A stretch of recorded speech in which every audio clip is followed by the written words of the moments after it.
The diplomatic station Concordia floated like a massive metal flower in the void between star systems, its petals of docking bays extending toward ships from a dozen different worlds.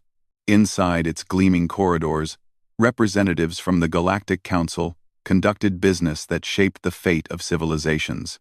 Trade agreements, territorial disputes, and cultural exchanges all flowed through these halls, where the most advanced species in the galaxy gathered to maintain peace. Marcus Chen had seen it all during his 3 years as a maintenance engineer aboard Concordia. While ambassadors debated in grand chambers, he crawled through service tunnels keeping the life support systems running. While alien dignitaries dined on exotic delicacies, he repaired the food processors that made it all possible. It was honest work, and he took pride in keeping the station functioning, even if nobody noticed the humans who made it all work behind the scenes. The morning shift started like any other. Marcus checked his assignment tablet while walking through the main concourse, dodging the usual mix of species heading to their various meetings. The Vorthan delegates, tall and silver-skinned, moved in perfect formation toward the economic summit. A group of crystalline Zek clicked and chimed in their musical language as they discussed mineral rights. The insectoid hive queen's representatives scuttled past in their environmental suits, heading to the Biological Diversity Committee. Marcus had grown used to being invisible among them. Humans were still relatively new to the galactic community, having only made contact 15 years ago. Most species viewed them as useful but unremarkable. Good at maintenance work, decent enough at following instructions, but lacking the advanced capabilities that made other races valuable. The Vorthans had technology that could reshape matter at the molecular level. The Jek could process mathematical calculations faster than most computers. The Krelix possessed psychic abilities that made them natural diplomats. What did humans have? Strong backs and stubborn determination, according to most aliens. Marcus didn't mind the attitude. He'd grown up on Luna Colony, where keeping the atmospheric processors running meant the difference between breathing and dying. Maintenance work was in his blood, and he found satisfaction in solving problems that others couldn't or wouldn't tackle. Every system had its quirks, and Marcus had developed an intuitive understanding of how to make things work. His tablet chimed with an urgent repair request from Sector 7, the high-security diplomatic quarters reserved for the most important visiting dignitaries. Marcus frowned as he read the details. The environmental systems in the Mitharan Royal Suite had suffered multiple failures overnight. Temperature control, atmospheric regulation, and the specialized lighting systems had all malfunctioned simultaneously.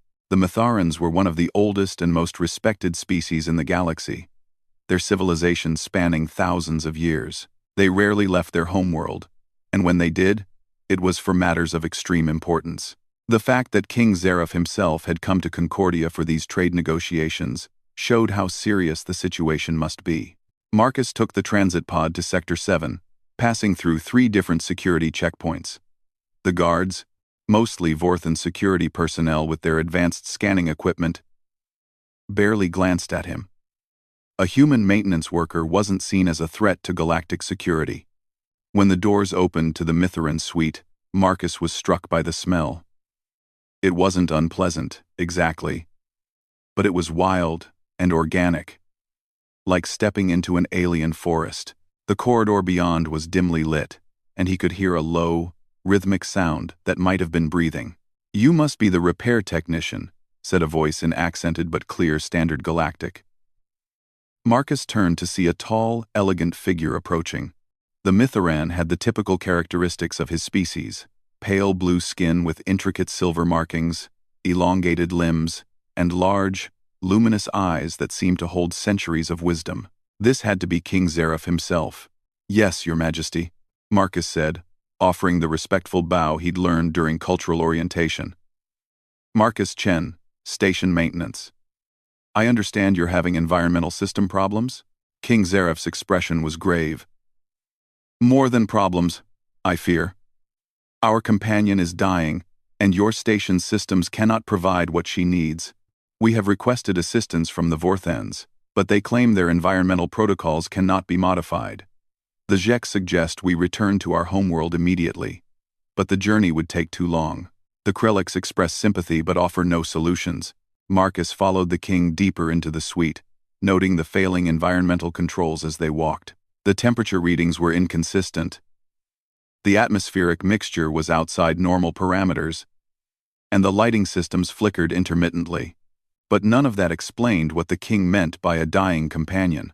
They entered a large chamber that had been converted into something resembling a natural habitat. Exotic plants, clearly brought from the Mitharan homeworld, created a dense canopy overhead. Pools of water reflected the artificial starlight streaming from overhead panels.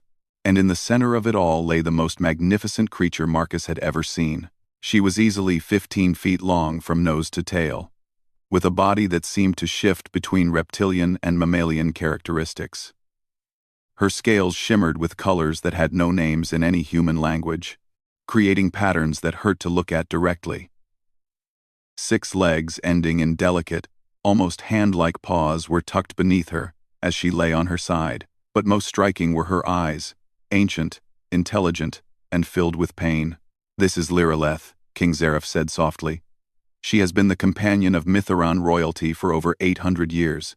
She is not merely a pet, but a friend, advisor, and symbol of our people's connection to the natural world. Without her, the trade negotiations cannot proceed. More importantly, without her, a piece of our souls dies as well." Marcus approached slowly, noting how Lireleth tracked his movement with those incredible eyes. Her breathing was labored, and he could see that her usually vibrant scales had dulled to a sickly gray in places. Whatever was wrong with her was serious. "What does she need that the station can't provide?"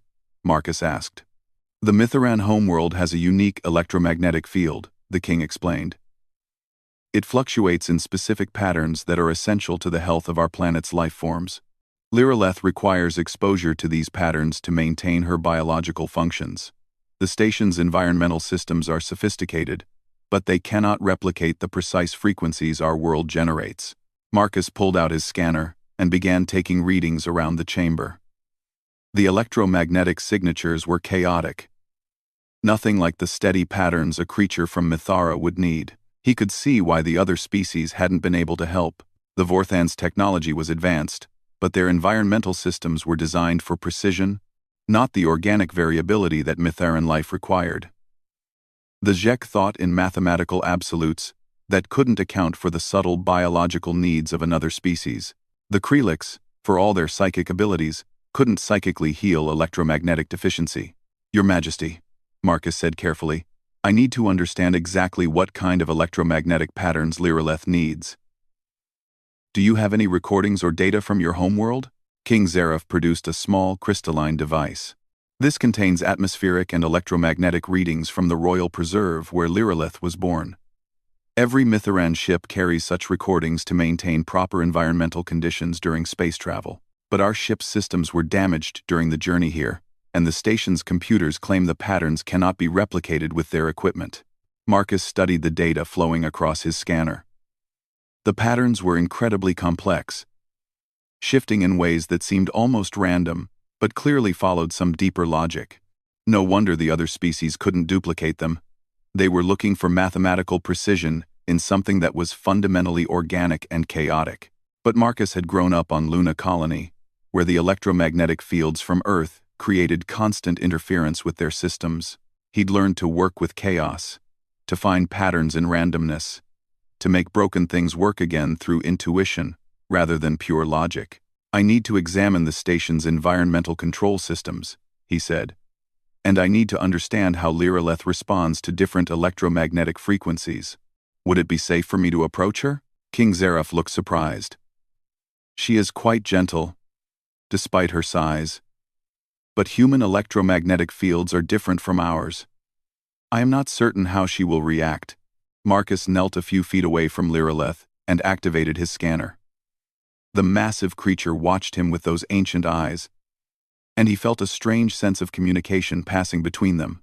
Not telepathic like the Krelliks used, but something more basic.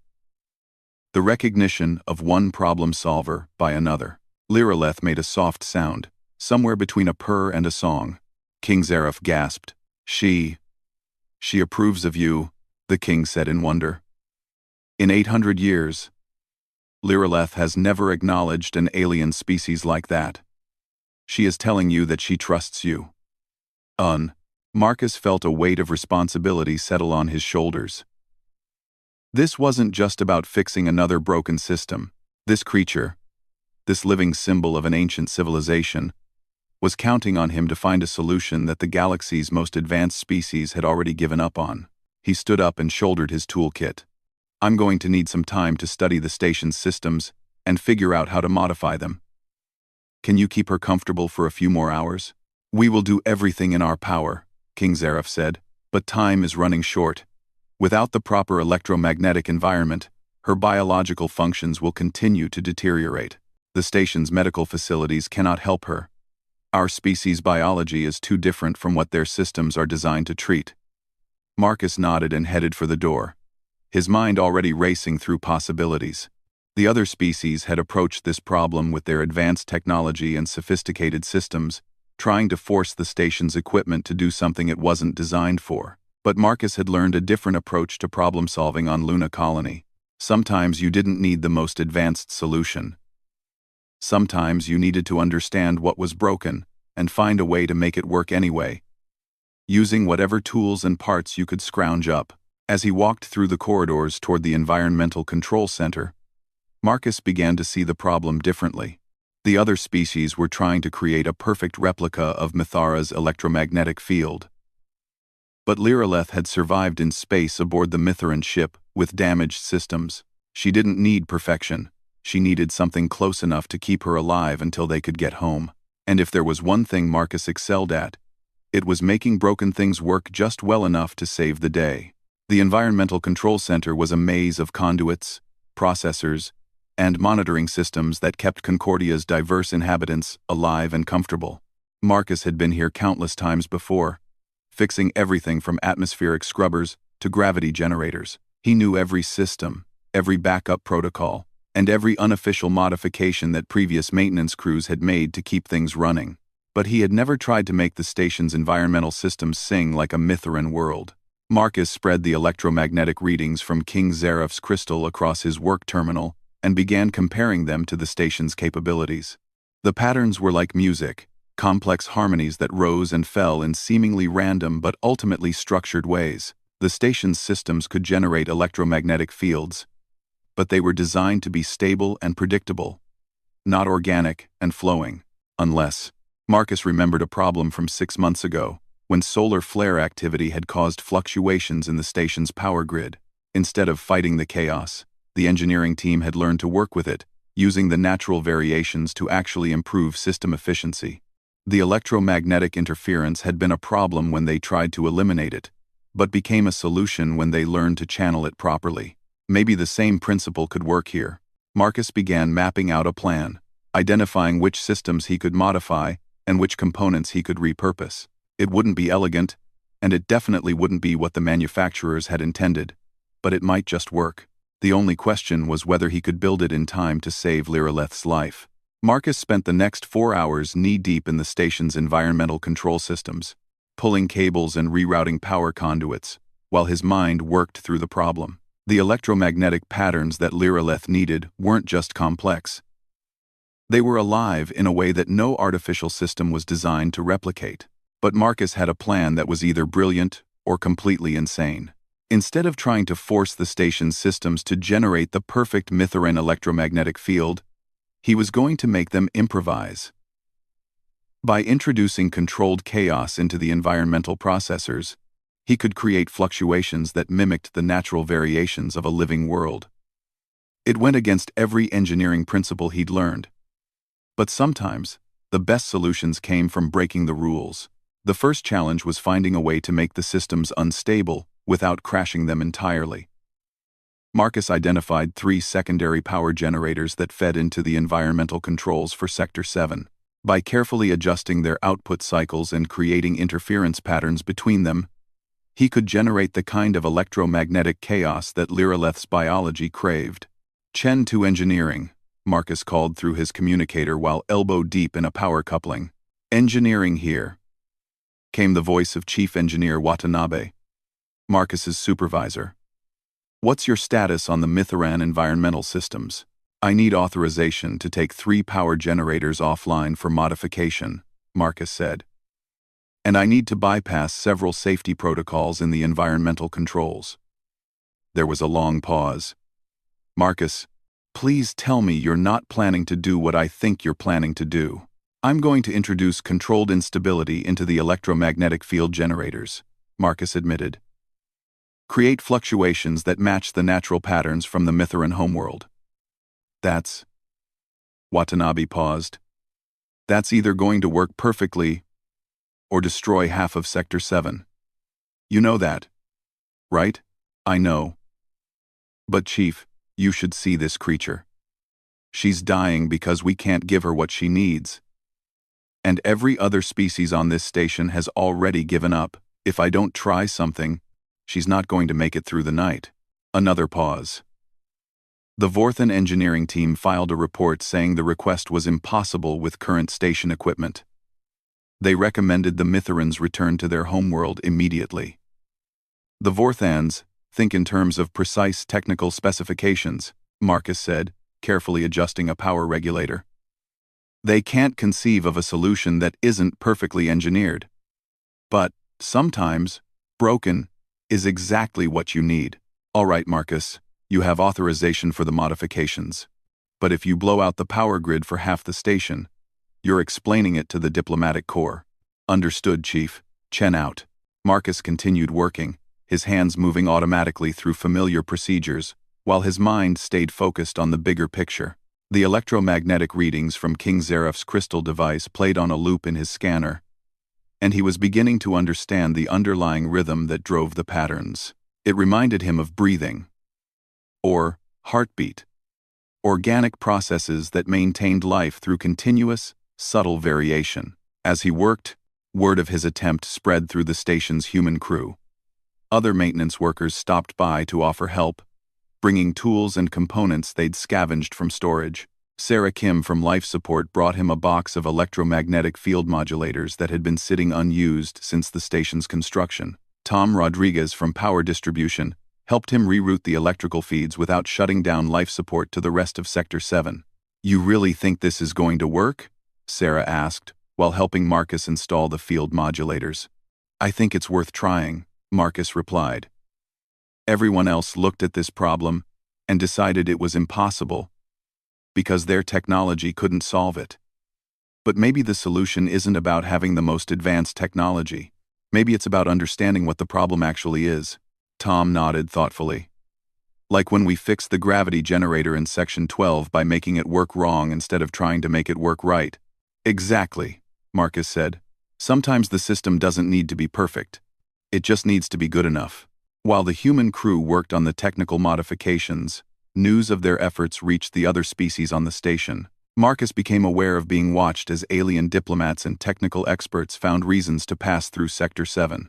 Some seemed curious, others skeptical, and a few appeared openly dismissive. A group of Vorthan engineers arrived to observe the modifications, their silver faces showing expressions of polite bewilderment. They examined Marcus's work with their advanced scanners, speaking in rapid bursts of their musical language. Your approach is unconventional, their lead engineer finally said in Standard Galactic. You are introducing random variables into systems designed for precise environmental control. Our calculations suggest this will result in cascading failures. Marcus looked up from the control panel he was recalibrating. Your calculations assume that random variables are problems to be eliminated. But Liraleth doesn't come from a world with precise environmental control.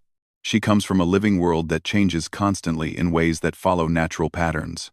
Natural patterns are chaotic and unpredictable, the Vorthan engineer protested. Proper life support requires mathematical precision.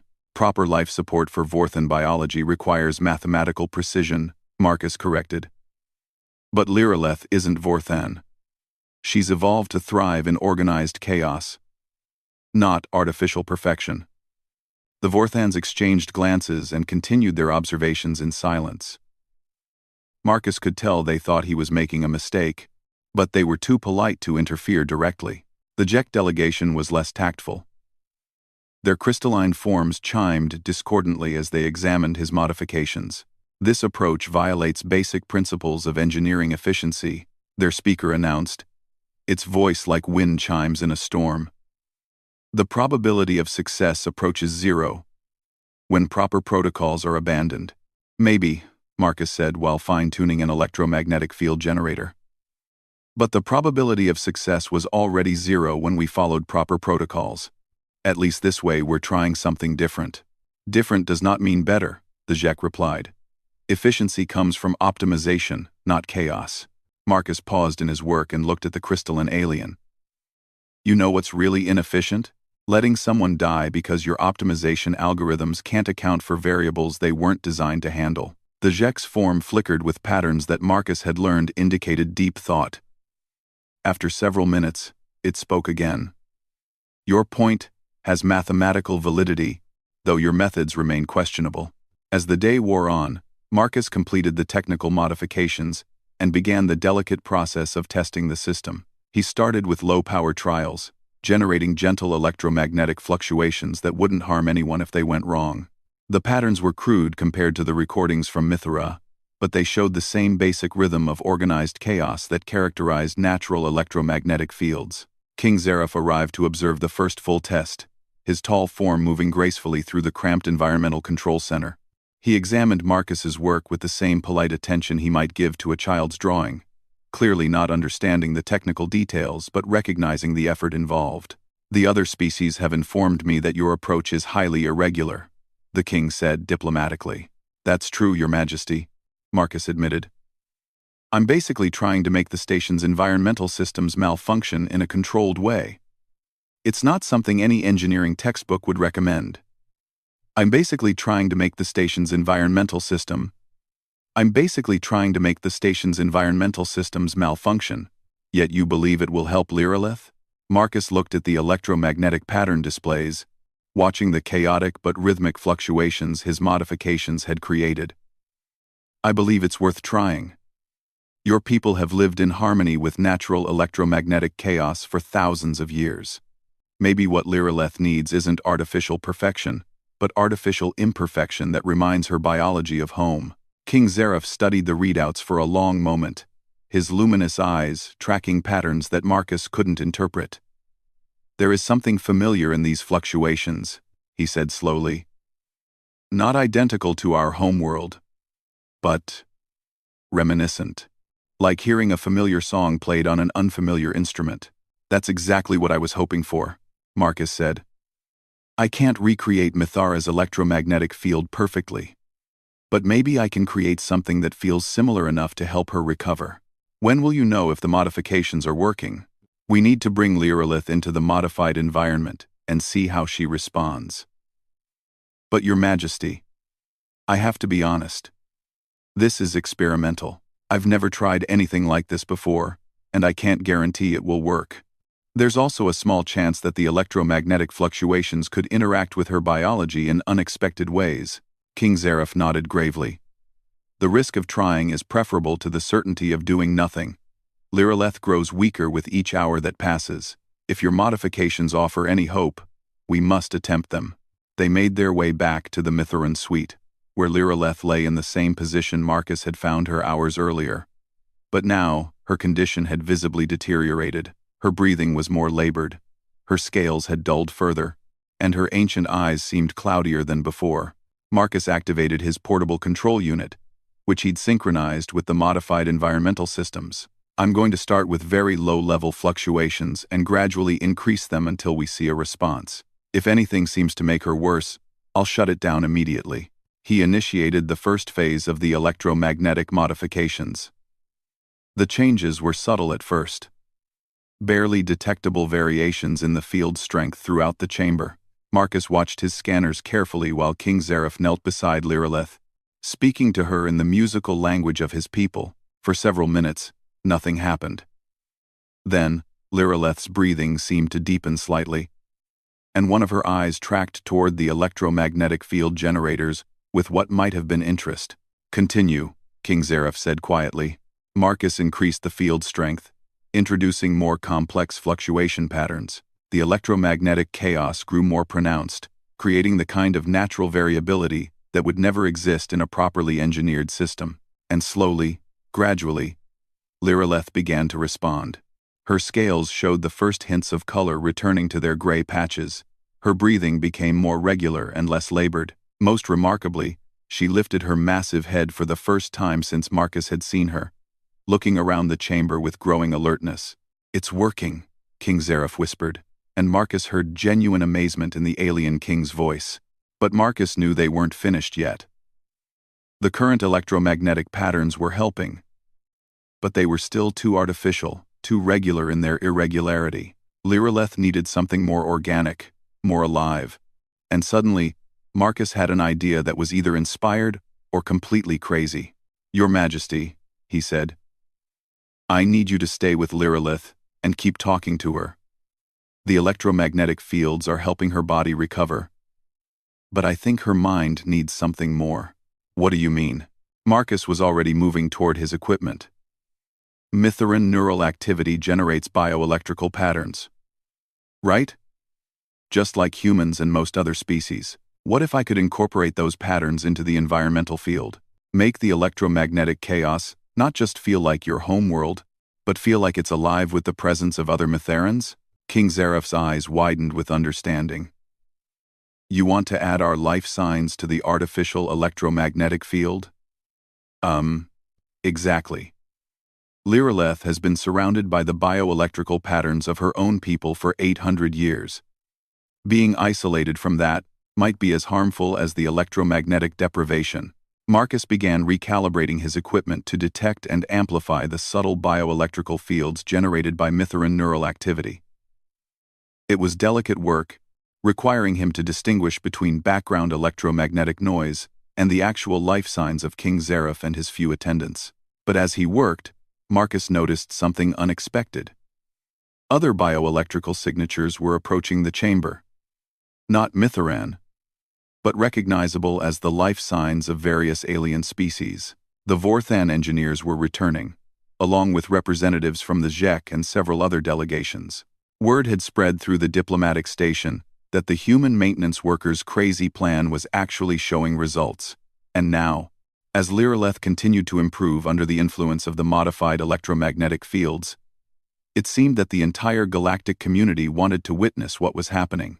Marcus looked up from his equipment to find the chamber filled with alien observers, all watching as centuries of advanced civilization proved inadequate to solve a problem that human ingenuity and stubborn determination were slowly overcoming. But the most important observer was Lireleth herself, whose ancient, intelligent eyes now tracked Marcus's movements with something that looked very much like gratitude. Marcus made the final adjustments to his equipment as the chamber filled with representatives from across the galactic community. Word had spread that the humans' unconventional approach was working, and now aliens who had dismissed the possibility of success were gathering to witness something unprecedented. Lireleth continued to improve as Marcus fine-tuned the electromagnetic field generators.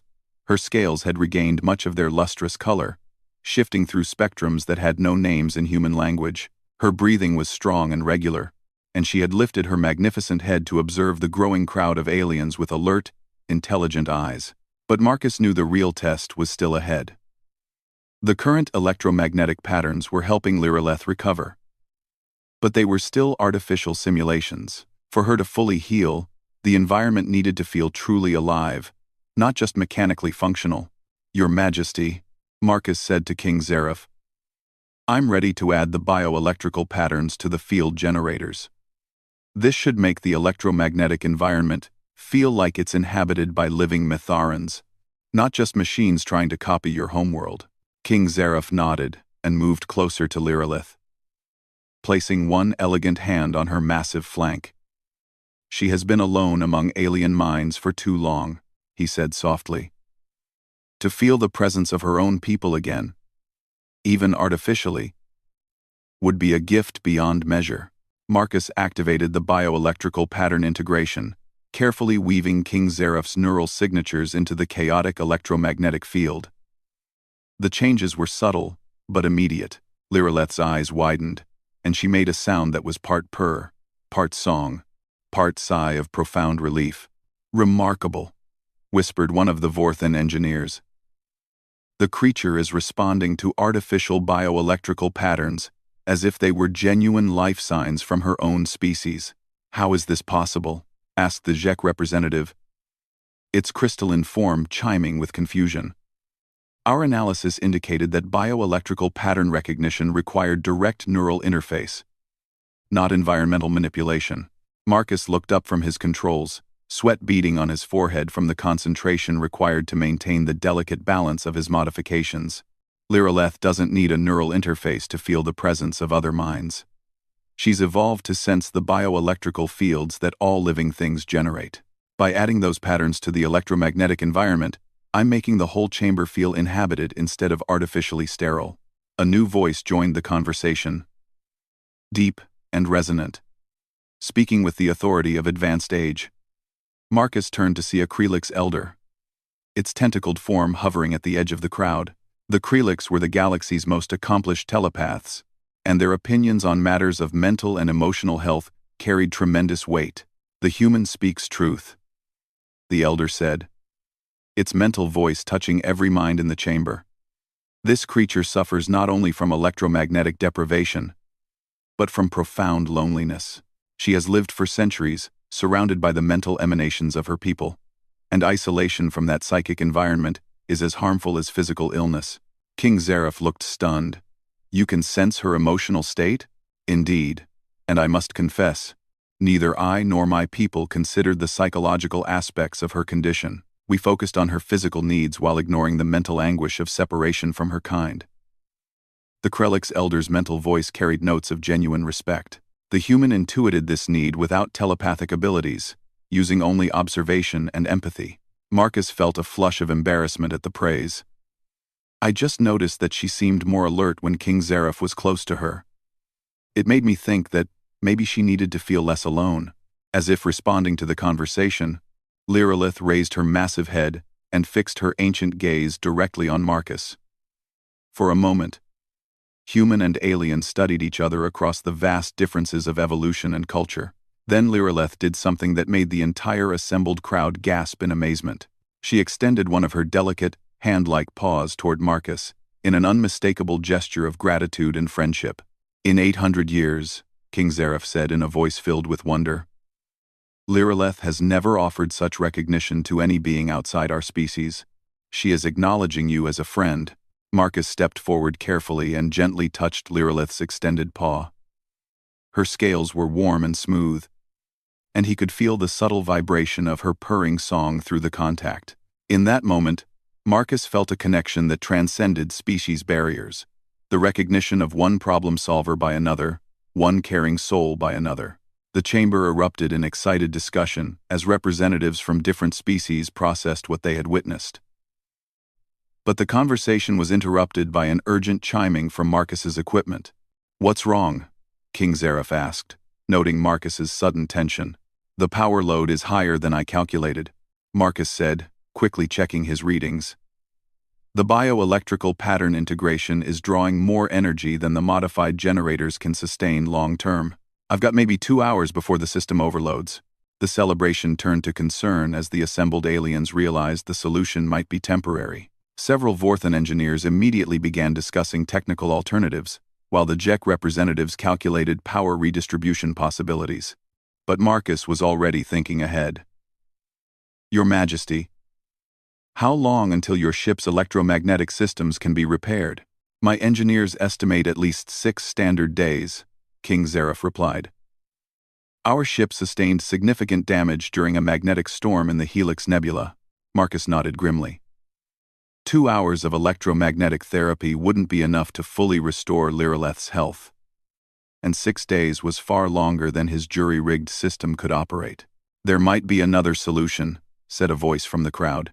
Marcus turned to see Chief Engineer Watanabe pushing through the assembled aliens. Marcus, what if we don't try to make your modifications permanent? What if we make them transferable? I don't understand, Chief. Watanabe smiled. You've proven that controlled electromagnetic chaos can substitute for a natural planetary field. And you've shown that bioelectrical patterns can be integrated into environmental systems. What if we help the Mytharans modify their own ship to use these techniques? King Zarath's eyes widened with understanding. You would teach our engineers to create artificial chaos in our own electromagnetic systems? More than that, Watanabe said. We'd give you the human perspective on making broken systems work. Your engineers are trying to repair your electromagnetic generators to perfect specifications, but maybe perfect specifications aren't what Lireleth needs. Marcus felt excitement building as he understood where this was leading. Instead of trying to perfectly replicate Mithara's electromagnetic field, you could create controlled variations that feel organic. And instead of sterile environmental controls, you could integrate the bioelectrical patterns of your crew into the ship's life support systems, making the ship feel alive rather than merely functional, King Zarath said slowly. This is a completely different approach to space travel than we have ever considered. It's a human approach, said the Krellick's elder, its mental voice touched with what might have been amusement. You solve problems by embracing imperfection, rather than pursuing an impossible ideal of technical precision. Over the next hour, Marcus worked with Chief Watanabe and the Mitharan engineers to document his modifications and create portable versions that could be installed on their ship. The process was complicated by fundamental differences in engineering philosophy. The Mitharans, like most advanced species, built systems designed to eliminate variables and maintain perfect stability. But Marcus patiently explained the principles behind controlled chaos, showing how apparent randomness could follow deeper patterns that served life better than artificial perfection. He demonstrated how bioelectrical integration made environments feel inhabited rather than sterile, and how the subtle presence of living minds could support psychological health as effectively as any medical treatment. The Vorthan engineers, despite their initial skepticism, proved invaluable in translating Marcus's improvised modifications into techniques that could be properly implemented on the Mitharan vessel. Their mathematical precision, combined with Marcus's intuitive understanding of organic systems, created hybrid solutions that neither species could have developed alone. The Zhek contributed their computational abilities to model the long-term effects of the electromagnetic modifications, ensuring that the chaos patterns would remain stable over the long journey back to Mithara. And the Krellicks provided insights into the psychological benefits of bioelectrical integration, helping to optimize the mental health aspects of the environmental modifications. As the collaborative effort progressed, Marcus realized that something remarkable was happening. Representatives from species that rarely work together were combining their unique abilities to solve a problem that none of them could have handled individually.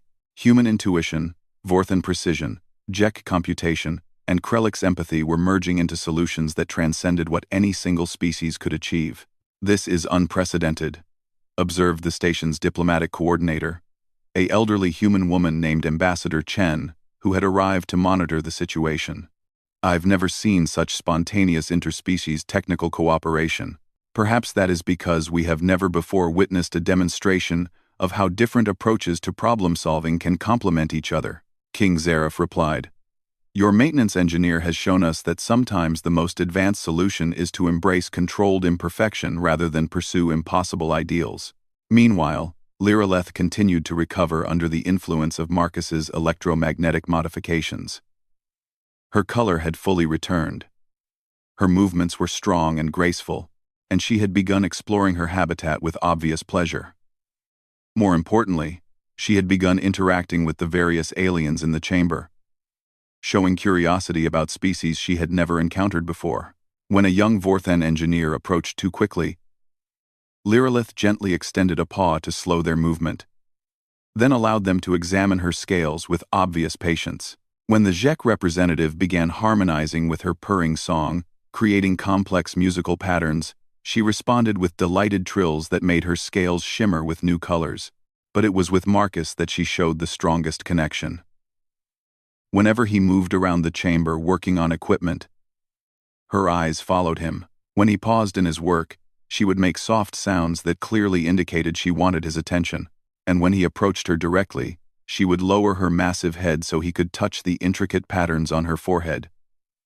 A gesture that King Zarath explained was reserved for the most honored friends. She knows you saved her life, the king said, as he watched Marcus and Lireleth interact. But more than that, She recognizes that you understood her needs when others could not. You saw past the technical problem to the living being who was suffering, and you refused to accept that nothing could be done. As the modifications to the Mythoran ship neared completion, Marcus found himself surrounded by alien engineers eager to understand his unconventional approach to problem-solving. They asked detailed questions about how he had identified the psychological aspects of Lireleth's condition, how he had conceived of using controlled chaos in precision systems, and how he had developed the confidence to attempt solutions that violated established engineering principles.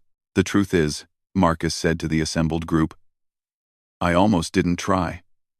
When I first saw the complexity of the electromagnetic patterns Lireleth needed, my first thought was that it was impossible. But then I realized that impossible just meant nobody had figured out how to do it yet. But how did you know your approach would work? Asked a Vorthan engineer. I didn't know it would work, Marcus admitted. I knew it was worth trying. And I knew that giving up without trying wasn't acceptable when someone's life was at stake. The Krelix elder's mental voice touched every mind in the chamber. This is perhaps the most remarkable aspect of human psychology. The willingness to attempt solutions when success cannot be guaranteed. Most species require probability calculations and risk assessments before proceeding. Humans proceed on hope and determination alone. Sometimes that's enough, Marcus said simply. The final test came when the Mythoran engineers activated their modified ship systems and began transferring Lireleth to the cargo bay that had been converted into her new habitat. Marcus monitored the electromagnetic readings as she was moved, ensuring that the transition didn't interrupt her recovery. The new environment was remarkable. Instead of the sterile precision of typical ship life support, the Mythoran vessel now generated organic, electromagnetic chaos that felt alive and welcoming. The bioelectrical patterns of the crew were woven into the environmental systems, creating a sense of community and belonging that no artificial environment had ever achieved. Lireleth's response was immediate and overwhelming. She moved through her new habitat with obvious joy, her scales creating displays of color that were so beautiful they brought tears to human eyes and expressions of wonder from every alien species present. She is completely recovered, King Zareth announced, his voice filled with gratitude and amazement. More than recovered, she is stronger and more vibrant than she has been in years. As the Mythoran delegation prepared to depart Concordia, King Zareth approached Marcus one final time. We came here to negotiate trade agreements, the alien king said. But we are leaving with something far more valuable. A new understanding of how different species can work together to achieve what none could accomplish alone. He produced a small crystalline device, similar to the one that had contained the electromagnetic recordings from Mythara. This contains complete records of today's events, including the technical specifications for your modifications and the collaborative process that made them possible. We will share this information with every species in the Galactic Council. Marcus accepted the device with humility. I hope it helps other people in similar situations. It will do more than that, King Zareth said. It will show the galaxy that humanity brings something unique to our community, not just technical skills or physical capability, but a perspective on problem-solving that embraces hope over calculation, determination over probability, and compassion over efficiency. As the Mythoran ship departed Concordia, Marcus returned to his regular duties maintaining the station's environmental systems. But everything had changed. Other species now approached human engineers not just for routine maintenance, but for consultation on problems that seemed impossible to solve through conventional means. The Vorthans requested human input on making their sterile environments more psychologically comfortable for other species. The Zhek asked for help creating computational models that could account for the beneficial effects of controlled chaos in complex systems. The Krelix began studying human empathy as a problem-solving tool that complemented their telepathic abilities. And throughout the station, the story spread of how a human maintenance worker had saved an alien king's beloved companion by refusing to accept that some problems couldn't be solved. Marcus continued his work with quiet satisfaction, knowing that sometimes the most important repairs weren't about fixing broken machines, but about fixing broken assumptions about what was possible when different species worked together with mutual respect and shared determination. In the end, He had proven that humanity's greatest contribution to the galactic community wasn't advanced technology or superior capabilities, but something far simpler and infinitely more valuable: the willingness to try when others had given up, and the insight that sometimes the best solution was to embrace imperfection rather than pursue impossible ideals. And somewhere in the vast depths of space, an ancient and magnificent creature thrived in an environment that felt like home, thanks to a human who understood that broken things could be made to work again with enough creativity, determination, and heart.